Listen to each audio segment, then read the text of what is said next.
Diante dos escândalos vários ocorridos nos governos do PT, as pessoas estão começando a se perguntar qual a necessidade de se resgatar histórias que não têm o menor sentido ou que foram arquivadas por absoluta falta de objeto e de provas. Eu vou citar dois exemplos aqui muito rapidamente. No caso do Rio de Janeiro, a intervenção ocorrida em 2017, 2018, o general Braga Neto era um interventor na época. Ao identificar possíveis irregularidades na compra de coletes balísticos, ele simplesmente determinou que os coletes não fossem adquiridos. Ali se estava para combater a violência e o crime, não apenas a violência, portanto, também o crime. Como é que o interventor iria cometer um crime absurdo, abjeto como esses, numa situação daquelas? Situação totalmente surreal, um verdadeiro abuso. A Polícia Federal instaurou um inquérito recentemente para investigar irregularidades na compra desses coletes lá atrás, que não foram comprados.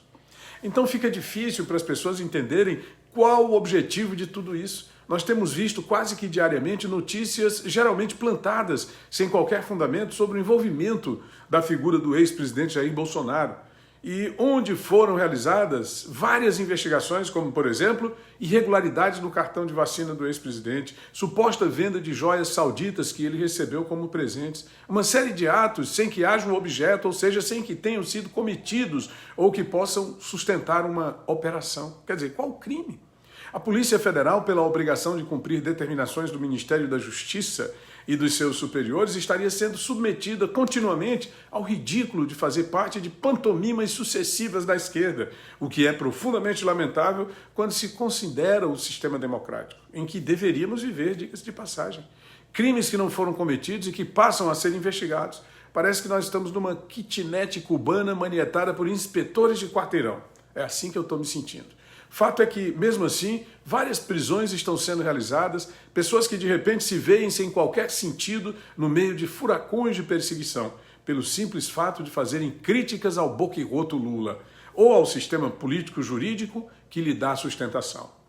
O PT no poder praticou muitos crimes, muitas irregularidades à luz dos olhos de toda a gente, e a gente não sabe a conclusão. Tudo isso recentemente, tanto em nível nacional, quanto nos estados comandados pelo partido e também por seus consorciados da esquerda.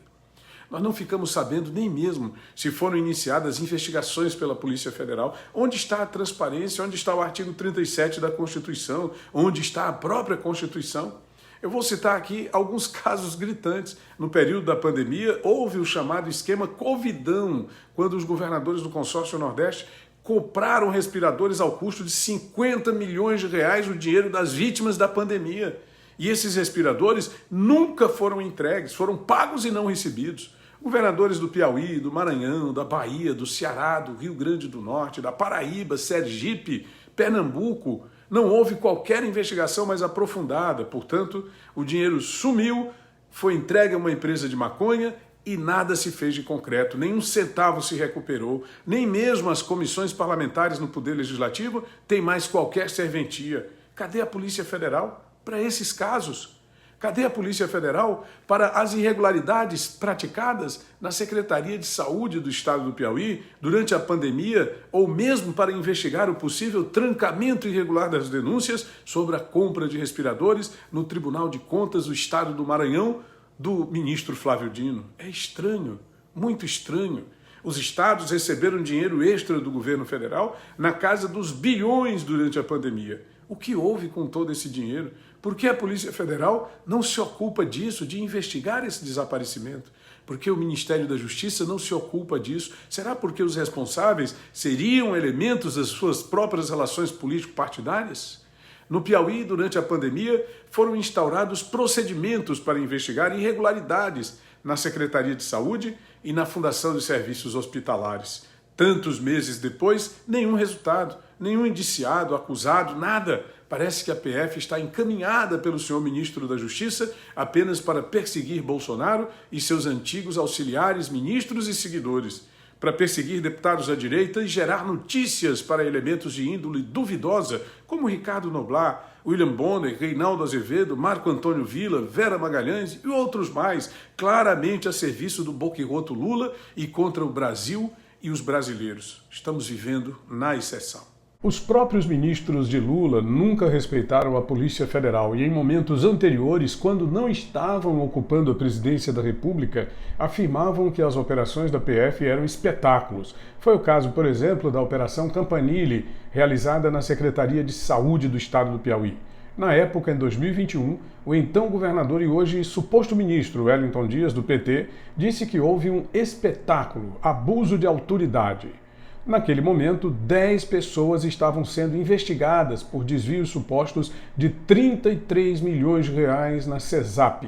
6 servidores, 3 empresários e um advogado na fase ostensiva. O ministro da Justiça, o rotundo Flávio Dino, está em campanha para o Supremo Tribunal Federal aberta. Até sexta-feira ele tinha absoluta certeza de que seria o indicado para a vaga de Rosa Weber, mas neste final de semana suas expectativas caíram consideravelmente. O novo possível indicado para o Ministério do Supremo Tribunal Federal seria o atual advogado-geral da União, Jorge Messias, o famoso Bessias. Ele mesmo que fez a interligação contra a Justiça numa tentativa clara e comprovada de prejudicar, criar obstáculos para uma investigação federal, quando Dilma nomeou Lula como ministro da Casa Civil para tentar impedir o andamento de investigações judiciais. Agora ele poderá ser ministro do STF. Vai entender esse país. O deputado estadual Rodrigo Lorenzoni, do PL do Rio Grande do Sul, anunciou que pretende requisitar a instauração de uma comissão parlamentar de inquérito para investigar possíveis irregularidades nas barragens construídas pelos governos do PT naquele estado. Segundo questionamentos apresentados nos últimos dias, sobremaneira depois do ciclone que na semana passada atingiu o Rio Grande, essas barragens teriam apresentado problemas e as providências adotadas não foram comunicadas com tempo hábil aos moradores das regiões atingidas. O resultado disso foi o agravamento da tragédia. O deputado ressaltou que não houve alertas. O Supremo Tribunal Federal validou por unanimidade dispositivos da Lei da Reforma Agrária que permitem a desapropriação de terras produtivas, ou seja, que não cumprem sua função social. O julgamento foi concluído em plenário virtual, onde os ministros depositam seus votos e não há qualquer tipo de discussão. Os magistrados acompanharam o entendimento do relator, o ministro Edson Fachin. Ele negou uma ação ajuizada pela Confederação da Agricultura e Pecuária do Brasil, a CNA, que pedia a inconstitucionalidade de trechos da lei. Segundo a CNA, os dispositivos da Lei da Reforma Agrária de 93 misturam os conceitos de grau de utilização da terra e de eficiência de sua exploração. Conforme a Confederação, a lei deu tratamento igualitário às propriedades produtivas e improdutivas, o que contraria a Constituição Federal. Com 14 anos de idade, o brasileiro Valdomiro Brito Gomes é apontado como exemplo de prodígio internacional. O estudante do Maranhão foi premiado pelas sócios mirins da Associação de Engenheiros do ITA, o Instituto Tecnológico da Aeronáutica. Morador do povoado Curisco, em São Bernardo do Maranhão, o aluno do 8º ano da Escola Vereador Rubenito Silva Couto foi incluído no grupo dos 7 jovens talentos do International Star Kids Awards, que reúne crianças e adolescentes destaques mundiais em vários campos de conhecimento. Valdomiro é considerado prodígio por deter habilidades diversas, principalmente no campo das ciências. A família conta que o adolescente é do tipo que não se limita ao conhecimento em sala de aula e está sempre explorando outros conhecimentos. O senador Ciro Nogueira, presidente nacional do Partido Progressista, disse que a ida do deputado André Fufuca do Maranhão para o governo não significa que o partido vai acompanhar as votações do governo no Congresso. Segundo Ciro Nogueira, Fufuca, que preside o diretório do PP no Maranhão, estado vizinho aqui ao Piauí, será afastado da presidência e convidado a se retirar das instâncias partidárias. Nogueira afirma que o PP segue na oposição a Lula e dentro dos compromissos firmados na campanha 2022. Lembrando que Fufuca votou e fez campanha para Bolsonaro. Inadmissível que ele agora faça parte do governo. Claro, inadmissível para quem segue princípios da ética e da cidadania.